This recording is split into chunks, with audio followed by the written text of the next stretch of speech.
Welcome to part 8 of the Elohim Declaration. Now, I was just on my way to work the other day and I'm driving along and I'm thinking, we are our natural inclination. The saying, if you want something done, you got to get it done, do it yourself. Well, when it comes to our salvation, and this is why the Elohim Declaration is so important, and the Lamb slain from before the foundation of the world, and what Paul wrote in Galatians.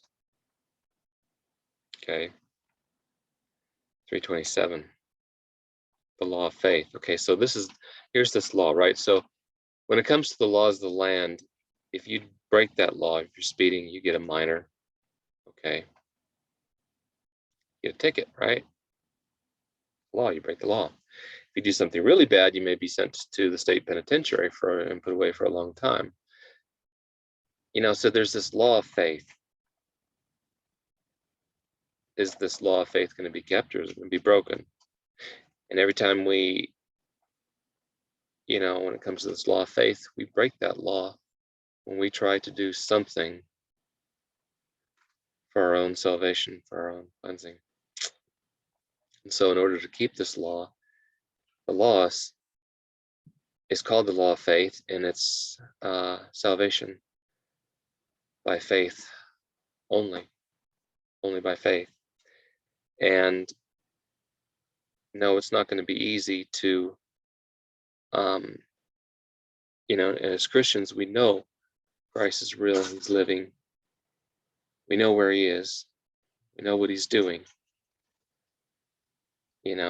But faith is the substance of things hoped for, the evidence of things not seen. So it's going to take this, even a small, mustard size seed faith, however small it may be, to keep this law of faith. It says it's by faith only, which means we're going to have the faith and trust that he's going to save us and do what he said he would do, rather than trying to do things for our own salvation and thinking that we can secure that and ourselves. And so it's becoming more clear to me, and it's becoming a little more easier to understand and explain, and it'll probably even get better than that. So here we go. For June 1st, the Elohim Declaration. And after these things I saw another angel come down from heaven, having great power, and the earth was lightened with his glory. Once saved, always saved? It must be said, there is no such thing as once saved, always saved. Period.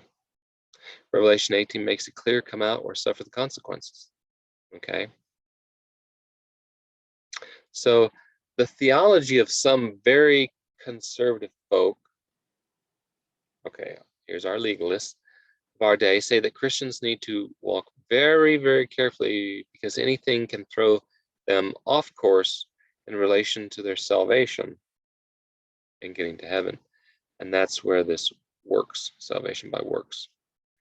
And people will talk to you about righteousness by faith and everything. It sounds good, kind of, on the surface, but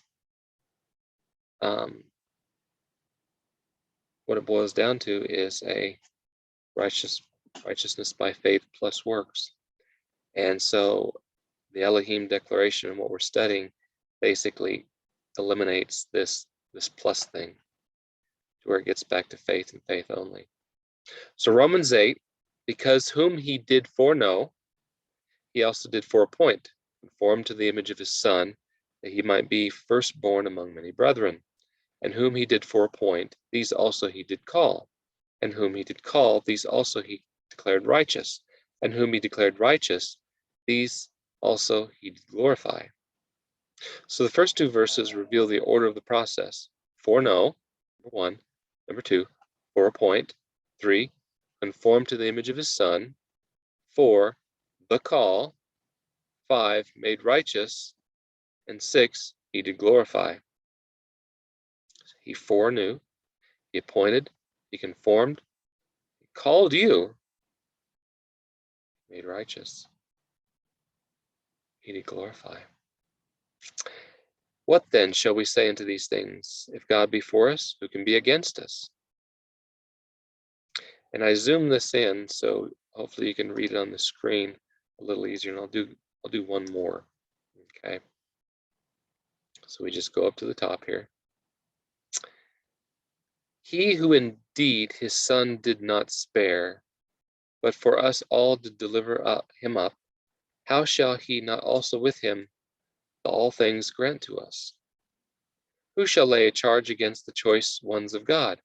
God is he that is declaring righteous. Okay. Who is he that is condemning? Christ is he that died, yea, rather also was raised up, who is also on the right hand of God, who also doth intercede for us. Who shall separate us from the love of Christ? Tribulation, distress, persecution, famine, nakedness, peril of sword? Who? Notice that the above items in the verse cannot separate us from the love of Christ. Nothing. Not nakedness, peril, sword, persecution, distress, tribulation, famine. According as it hath written, for thy sake we are put to death all the day long. We are reckoned as sheep of slaughter. But in all these we more than conquer through him who loved us. Verse 37 speaks of conquer. It doesn't speak of giving up on Christ. For I am persuaded that neither death, nor life, nor messengers, nor principalities, nor powers, nor things present. The conditional nature relates to the fact that as long as you adhere to Christ, as long as you keep your eyes on him, you will not be lost. But once you stop adhering to Christ, once you take your eyes off him, then you are on the way to being lost if you choose to break the relationship and the law of faith. Break that law of faith. Oh, I've got to do something. I've got to keep something. Okay, I've got to go somewhere and participate in something. Okay, what so many fail to understand in reference to others and their so-called failures and circumstances in life and in their walk is that they have not given up on Christ. Yes, that's walking in sinful flesh. Okay, it's written, nor things about to be, nor height, nor depth, nor any other created thing shall be able to separate us from the love of God that is in Christ Jesus our Lord. So nothing can separate us from it. Things that happen along the way, such as moral failures. We have our faults, we have our failings, we slip, we stumble, okay, or other sins, while separating you on a testimonial level. Here's the point. They do not separate you from the relationship level if the person loves Christ. So guys, if you love Christ, you keep your eyes on him. Okay? Our faults, our stumblings, the things we do day by day, they cannot separate us from the love of Christ. The bottom line is that the relationship has to remain intact. King David is a classic case. The legalists, for some reason, in their pursuit of their be clean, be perfect walk, for some reason disposed of the life story of King David. Look what he did. Okay? So you might think to yourself, well, I've never done anything quite that bad.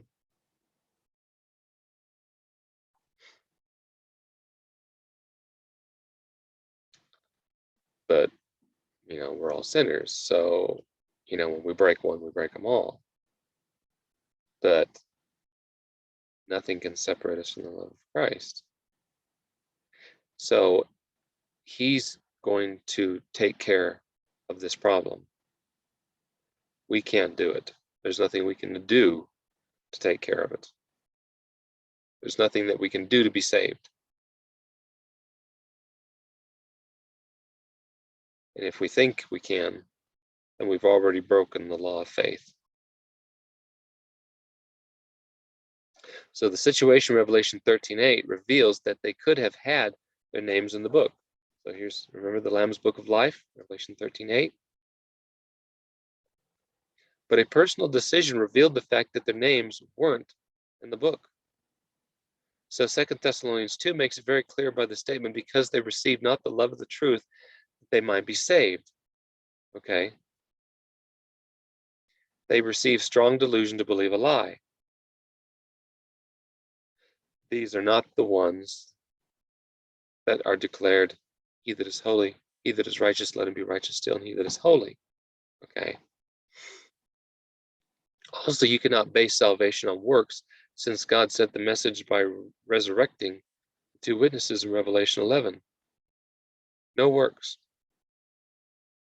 Okay? And stay tuned for when we spend more time on Revelation 11. Hebrews 10 says, of how much sore punishment shall he be counted worthy who the Son of God did trample on, and the blood of the covenant did count a common thing, in which he was sanctified, and the Spirit of grace did despite. Sore punishment. Okay? This is not he that is righteous, he that is holy. This is, he that is filthy, he that is, this is the wicked, those that have fallen away. Here it appears that continual sinning will cause the Spirit to depart from you. The continual sinning does arrive at a point when the person breaks the relationship or is no longer interested in serving Christ. Okay? So you have someone no longer interested, fall away? Okay? Continual sinning, sin and repent, sin and repent. But for the one who really loves, who's following and worshiping, but is still, in sinful flesh, but with that small mustard-like seed faith, keeping the law of faith, depending, trusting, and having faith in him, what happens? He does it. And that's the only way we're going to receive the righteousness of Christ. And that's what the Lamb slain from before the foundation of the world will mean to those who keep the law of faith. So what is stated next? Okay, so we'll scroll up here. And the righteous by faith, the righteous who become righteous by faith, not by works, shall live. And if he may draw back, my soul hath no pleasure in him. See, we can't draw back. So the conclusion is, there are calls given in your life to respond by the law of faith, faith only, unto righteousness. The callings now given, right now, prepare you for the time soon coming of this 1290 days. The abomination of desolation is spoken by Daniel the prophet. Jesus said, whoso readeth, let him understand. Okay? And we're going to spend more on time about that and the response that we got. So stay tuned. Very simply, Jesus knew that there was going to be an abomination of desolation. Okay? It was in the 70-week prophecy. The 70 weeks, 490 years. Jerusalem was going to be destroyed in 70 AD. He knew that. Okay? And he knew the abomination is spoken of by Daniel. In Daniel 11. Okay? He knew that was going to take place. And he knew it had to do with the daily. And there was going to be that priest-king combined that was going to take away the daily and trample upon it for 1290 years, from 554 until when shall be the daily and transgression against it? Until 1844. It's just that simple. And that's why the 1290 ends in 1844. no longer mistaken. I'm mistaken some of the figures? No more. And so he drew from that scenario that he knew was going to take place. In his discourse for signs for the end times, he's telling us now, read it and understand it. In Revelation, we have a 1260, where there's going to be a deadly wound, a healing, then 1260, which is why you can't have the deadly wound in 1798, because then you would have to have 1260 years from 1798. And that brings us to the year 3000 and, and something, and it's only 2022. Not going to happen. Okay. So we have a 1260 in Revelation, which means there's going to be a 1260, a 1290, and a 1335, because Daniel and Revelation correspond. Okay. You're not just going to have a 1260. Companion book in Daniel says 1260 first, then 1290, then 1335. And what it doesn't say is that the 1290 starts first in 508. 1260 has to start first, plus the 30 additional years from 1814 to 1844. Or apotelismatically, what's going to happen again is there's going to be 1260 literal days, then 30 more days for the 1290, and 45 for the 1335. Blessed is he that cometh to the 1335. And that's where this whole Elohim Declaration comes into. And we've got charts, and it's not that we're not holding them back,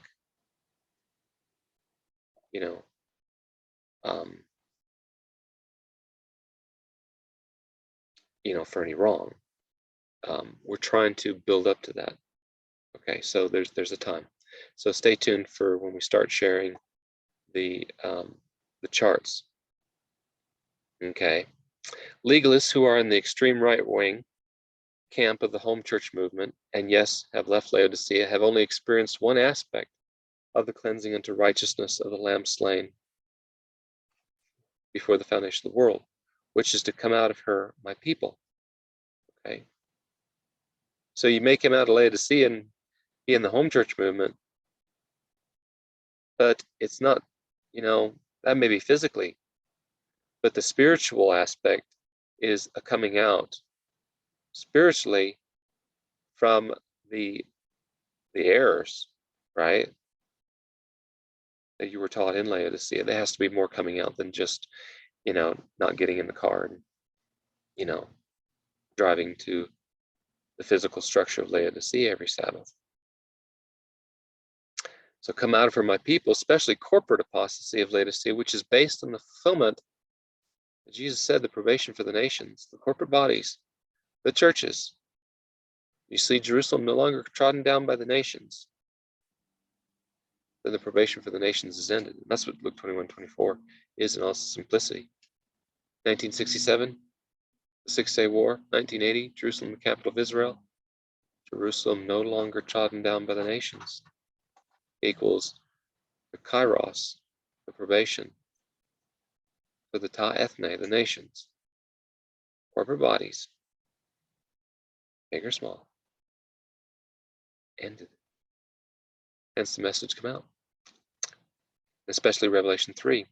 Yet who, like hawks, they feel it's their duty to be watching everyone else of how it really is to get to heaven or lose heaven, and so they wish to urge others to the point of annoyance, and worse, they know a lot of Bible, seem convincing.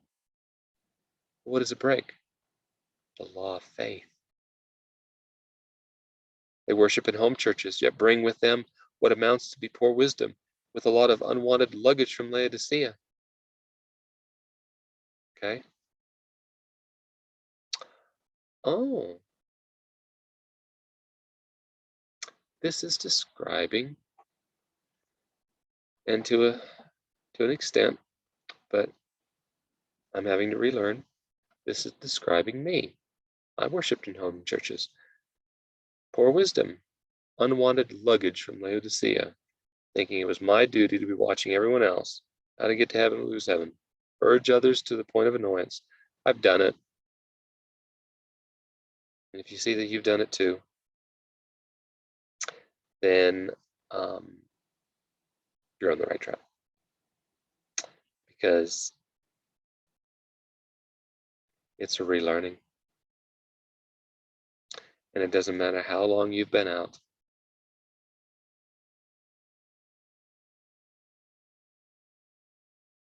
Okay.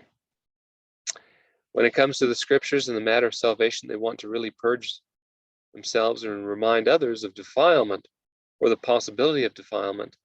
They get this done by the means of righteousness by faith plus works, which is the Gospel of James. Okay. And if you want to settle in your mind the issue between Paul and James and what we're saying right here about the Gospel of James, just there's the email is in the description box below, and we can send you it's not very much, it's not very long either, the material on this Gospel of James, which is contrary to the Pauline gospel. So Paul said faith only. James was basically saying you had to have works with it. Okay. So the Pauline gospel, that salvation is not of works, lest any man should boast. Okay. And that gets back to that law of faith. But what is really tricky is they insist salvation is by faith alone.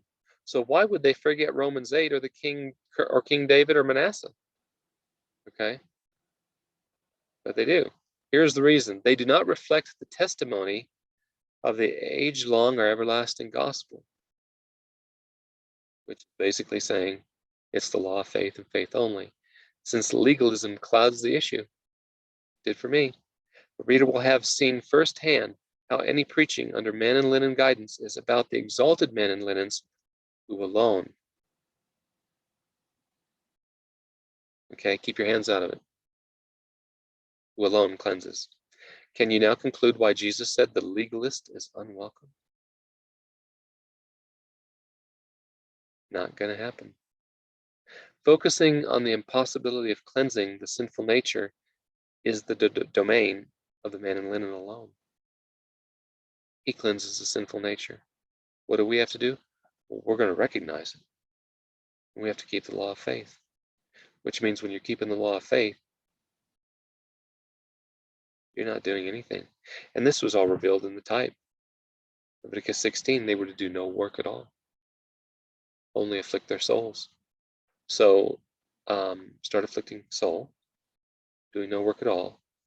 Put the whole works. Oh, you've got to, because feast keeping works isn't going to save you. That's why that was all a part of the old covenant. That could not make the comer thereunto perfect. And if it couldn't then, it's not going to do you any good now. It was a type, it was a shadow. Christ fulfilled the types and shadows. And is continuing to fulfill them. Right now we're in the feast on the Day of Atonement. On the Day of Atonement, what did they do? Afflicted their soul. They did no work at all. The law of faith had to be kept on the Day of Atonement. Focusing on the impossibility of cleansing the sinful nature is the domain of the man in linen alone. It is the issue of issues, how God resolves the sin problem in sinful flesh. He does it, will do it, can do it, if you let him and believe that he will. And so you have to surrender it all. Okay?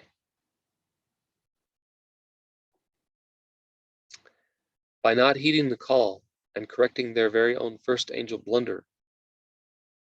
So speaking of Laodicea, because they did not heed the call, corrected their very own first angel blunder. What was that? The first angel says, worship God.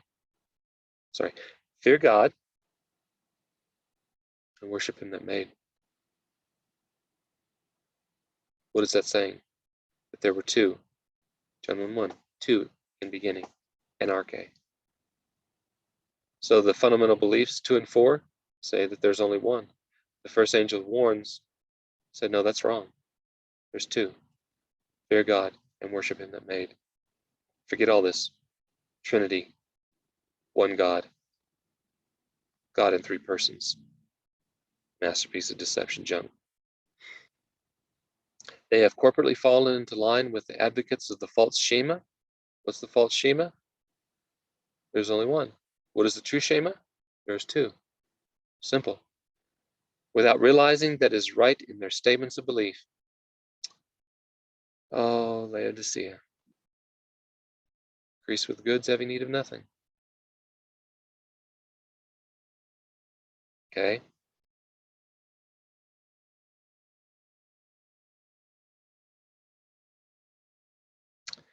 Keep in mind, in this series, this is part 8. Next will be part 9. Keep in mind in this series the Elohim Declaration that you now have an understanding of, and what the seal of God is about.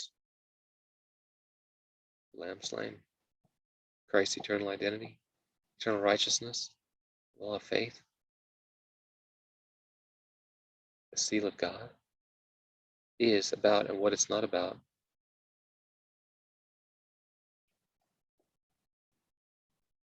What righteousness and righteous still is about, and what the perfect testimony of Revelation 12:11 about Christ means by the word of their testimony. The 2 key groups of Revelation 22:11, the righteous and the holy, who are acknowledged as righteous and holy. Is there still a higher purpose? Higher purpose? Yes. And that's what we're going to get to. Okay. So ask someone, what's the first angel's message? What are they going to say? It's about the Sabbath. Well, it actually says, fear God, worship him that made. It's a matter of worship. Okay, and this gets back to the true Shema. Hear, O Israel, the Lord our God is Echad, oneness and duality.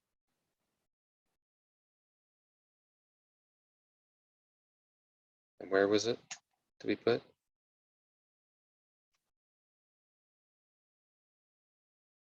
So the enemy comes along, of course he has to have a counterfeit.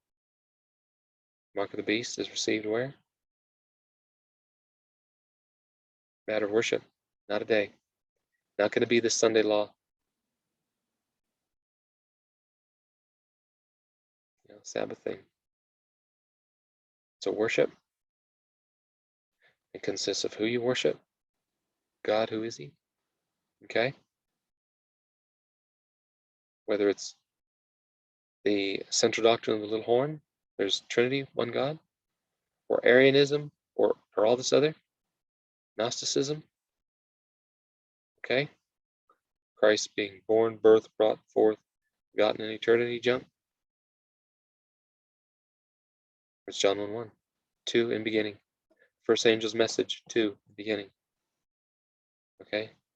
Zechariah, the council piece that was between the 2 of them. Isaiah 44:6. Thus saith the Lord, the King of Israel and his Redeemer. Okay. Worship. Because when it comes to the third angel's message, it's a matter of worship. First angel's telling you this is who you need to worship. And then the third angel's warning you, don't worship this. Okay, so the first angel has the genuine Shema, 2 in beginning, or the warning against the beast and the image and all that. The mark of the beast, it's against the false Shema. That interestingly is received in the foreheads and the right hands. Remember God told regarding the true Shema? Hear, O Israel, the Lord our gods, Elohim, plural, is Echad, oneness and duality. What is he telling you in the Shema?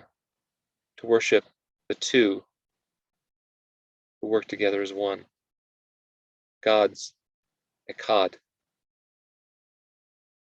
And as we've, Pull up the Orthodox Jewish Bible. The Word of God. It's sitting right there in front of their eyes.